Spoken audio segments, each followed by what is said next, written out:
Hello and welcome to ActivTrades Biggest Market Movers.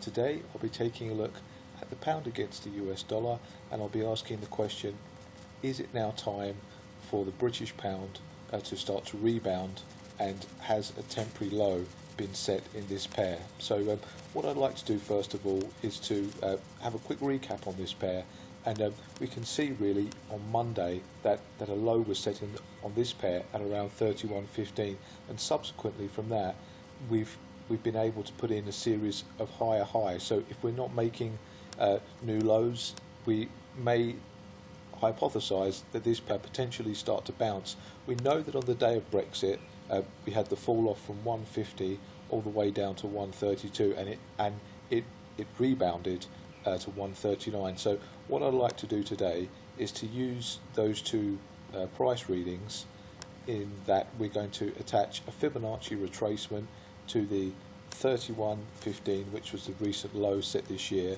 and I'd like to attach it to 139.79, which was the recent high of the highest rebound that we've had on this pair since Brexit has been announced.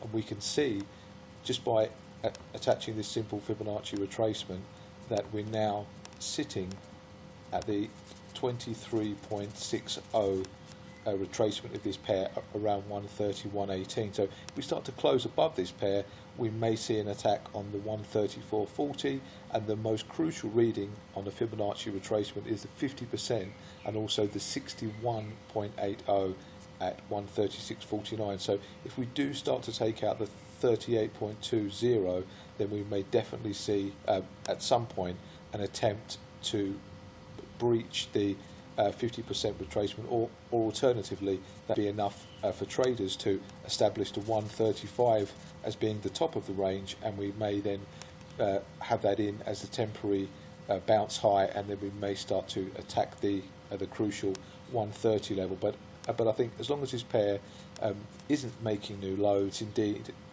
has the low intact at 131.15, we could start to potentially see a bounce in this pair. So it may be time to watch sterling for a potential bounce. Thank you very much. This has been ActivTrades Biggest Market Movers.